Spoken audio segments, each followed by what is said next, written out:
Why is it always me that picks a campsite that for the last 4 whatever miles it is, it's on the top of Everest? And yes, I know, boy, you'll jump on the bandwagon. I know Everest is not in Devon, but you know what I'm saying.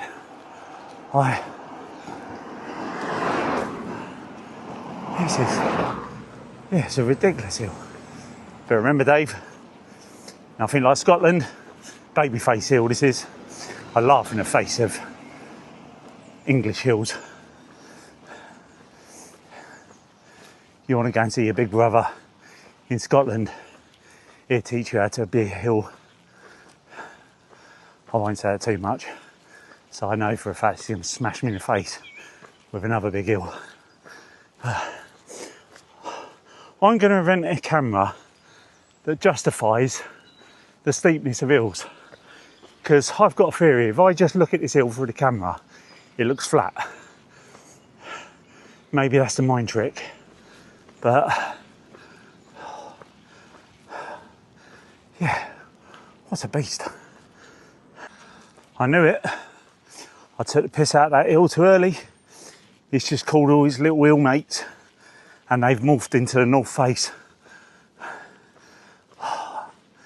What is all this about? Am I in Cornwall? No, I'm in Devon. This can't be the bit that they were saying about all the hills. I've not even got to that bit, but this is going on forever. I told you, take the piss out of one little hill, give them a complex, they make the call, and they won't let you take the mick out of them. You've got to respect your hills, people, respect your hills. How would you put in a hill complaint? Because this hill ain't natural. It's borderline the line of torture. It can't be right. And do you know what?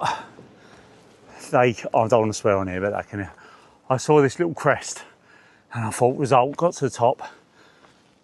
Don't know if you see that man. The clue is he's walking down the hill. So I just got to a bump in the road and now I've got to go up another hill. This can't be right. If I can't see Land's End at the top of this hill, there's something wrong. Just met that man in the red top coming down the hill, and he's a fellow hatred as well. We've both known about this hill. At least he's going down, but he said to me he works at the top of the hill and he has to walk it every day, and people told him that it only takes 10 minutes. He called them something else as well, same as what I would call them. But he has just told me in about 5 minutes it flattens out and then goes downhill. Either that or he's just played the cruelest and worst joke in the entire world. But I don't think he's that nasty. That was exactly 27.5 minutes walking up that hill. And it's literally just flattened out. I wouldn't even call it downhill. It's just flat. It's little tiny descent. But what a beast that was.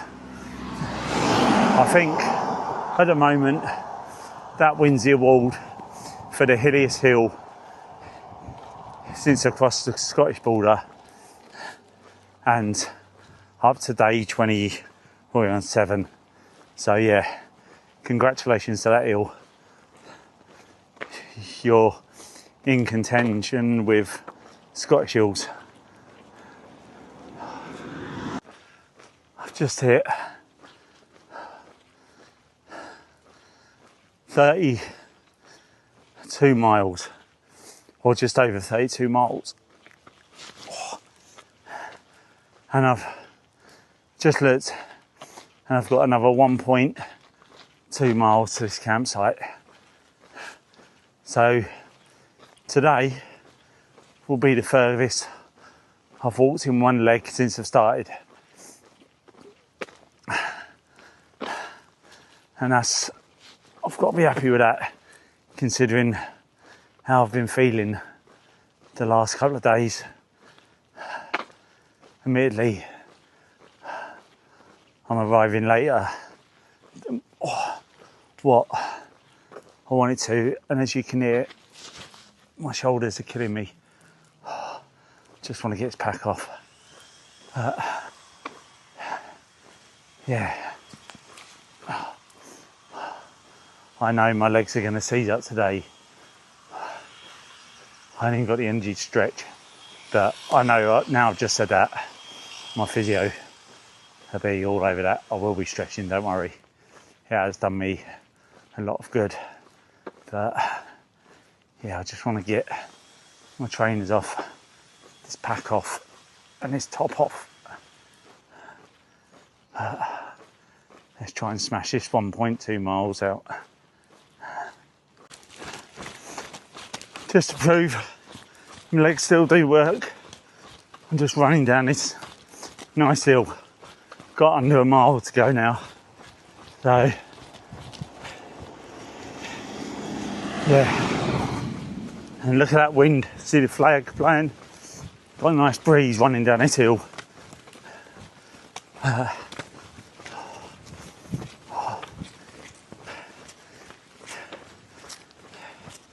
It's nice to get the legs moving, and believe me, I'm not moving them, it's just the momentum of the hill that's making them move. Yeah, should be, hopefully, bottom of this hill, turn right, and then I should be at the campsite. Well, this way I find out I've run to the wrong campsite. I wouldn't put that past me. Let me check. Finally got here and met the lovely people again at the campsite, and loads of people. It's really, I'll say busy. It is busy, but it's such a lovely open. I'll show you around in a minute, but there's acres and acres of land and loads of fields, so people are spread out and there's big parties together. But yeah, loads of people have come over and see me, which is lovely. But finally got here. Finally got here. That last hill was a beast. But I'm glad I pushed through it. And I can't even remember whether I said, but hit my milestone today. So actually, I just tipped over the furthest distance travelled. So it was just tipped over, or just under 33.3 miles, and the furthest I've ever travelled, run, walked tonight from before then, I think I was just under 33 miles.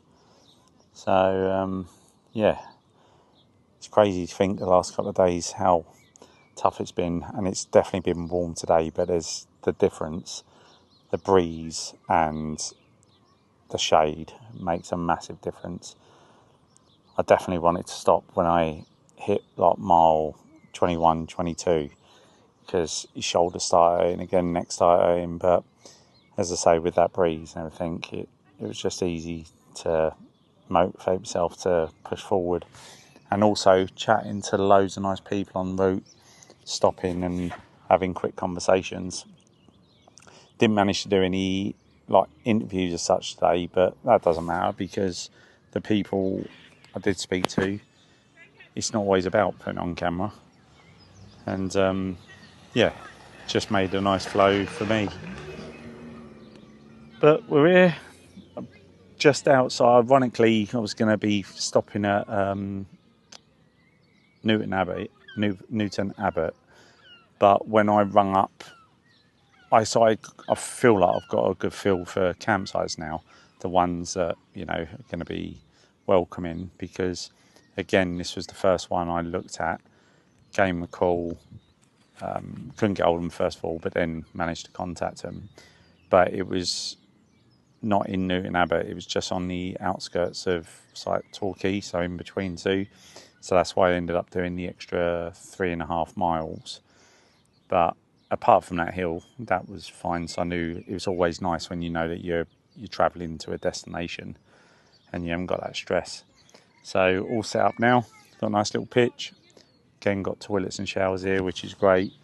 Charging up a bit of my stuff. Lovely families around here. Loads of people talked and offered me to go over and have a drink with them. I stopped off. I went past the Sainsbury's and got a steak just to get some red meat down me. Got some drinks, and they've got a little shop here, which is great. So when I turned up just before they closed, I got 2 like Snicker bars, which I ate. Got a can of lemonade, can of Coke, and they've got porridges in a pot. So I've been used to little sachets. So I treated myself and got 2 of them. And rather than syrups, I'm fed up with that. I've just gone for apple and blueberry. So it'd be nice to have a different flavour. So I'm looking forward to breakfast in the morning. And yeah, just chill out. One thing I will say today, which was lovely, and all the people I've met, which was lovely, but I went into Sainsbury's to get them items. And whether I just caught the person on a bad day or it might have just been their how they behave or act, but the lady that was on the counter was quite abrupt, and I didn't want to rise to it because, one, I was too knackered and it's not about that. So I didn't engage too much, and my brain wasn't working properly, so I got my club card out thinking I was in Tesco's and tried to scan it, and she was really abrupt and said, "You're holding up the queue, you should know what card you got." To the point, every part of me wanted to say something, but I thought, no, I won't. So all I said was, "Sorry, my brain's not working. I've just travelled just under 800 miles. And with that, the people behind me in the queue were lovely. Then a woman stepped forward and she said, "You're doing an amazing job. Can't believe you travelled that far." And she bought the bits I was going to pay for. And that was so lovely because obviously I said, "No, don't be silly, I'll pay for it." She said, "No, I want to." So she bought, I got the steak, I had some melon slices, which and a banana. And she bought it. So that was lovely that it counterbalanced someone that was having a bad day or just abrupt to 2 centimetres from that person. You've got someone that's lovely that wants to support and just offered to do that. So yeah, it just goes to show you it's, it balances out. But glad I'm here. Glad I get rest.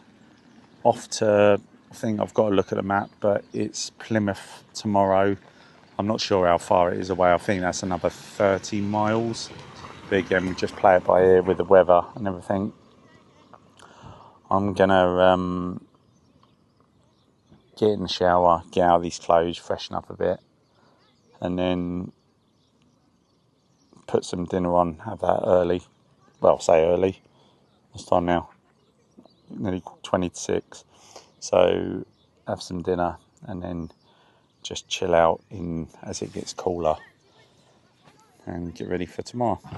But again, thanks for watching. Thanks for sticking with me. So I know the last 2 videos I felt like really low and down and was questioning whether I could do it. Today's been tough, but I've managed to do it, and that's great. Yeah, it's all good.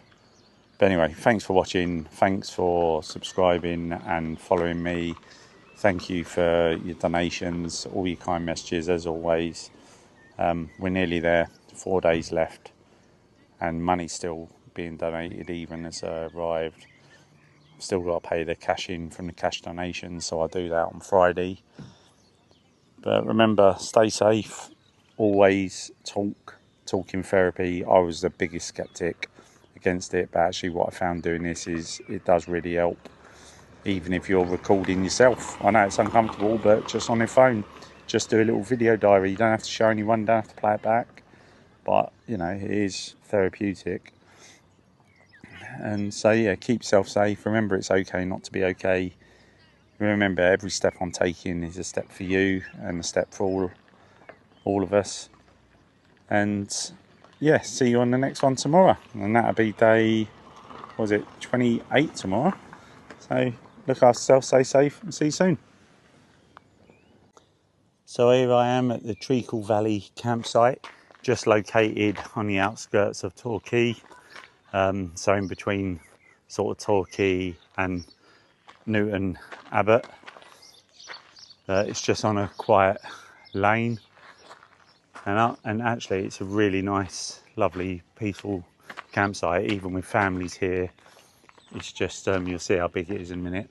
But the first thing, which doesn't sound much, but this is their little reception area. Don't know whether you see through there, they've got a freezer with ice creams, a fridge, all the bits. Well, I bought some porridge for tomorrow, and then they've got a little shop. So just see if I can see through the window. Got a little coffee shop, and yeah, you can buy all the bits and pieces in there. And then they were saying this farm is theirs as well, that they lease out, and they've got a cottage around there. But yeah, so little sign that they say you pitch any time.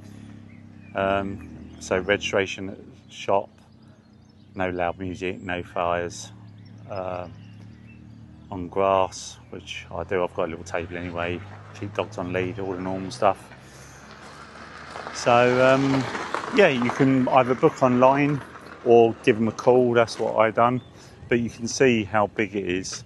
You've got all of this area coming down here. This is one group, all these tents here, one sort of family and college group, college like friends and uni friends and stuff. So yeah, they're lovely. And then it goes all the way down.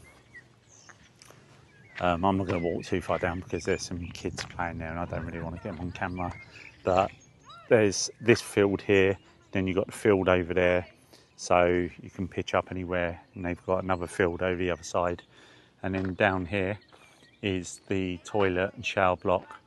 The showers are lovely, like it's not just a little block, so you've got individual cubicles, all the wash facilities, which is open 24/7, no codes to get in or anything like that. But yeah, it's just a really nice area. And actually, this is where they've given me a little pitch up, so they know that my legs are not working, so not far to go from the shower. But again, got flag out, little pitch up just by the shop, and that's it. So yeah, it's just a nice thing. You can see it's really nice because kids are playing, loads of families, loads of tents, and the majority of these are all locals that are just down here, live local, down here for the weekend, come through, and that's how they, you know, most of these campsites survive on their local trades as well. But lovely little campsite. I highly recommend it if you're down this way, and you know, it makes a difference just meeting the people and supporting these little run local businesses. And yeah, they're definitely supporting me and PTSD UK. So, and it definitely makes it, you know, 10 times better when the sun's out like this. But I'm sure it's lovely even when the cold weather and the rain. But yeah, come down and have a check out. Cheers.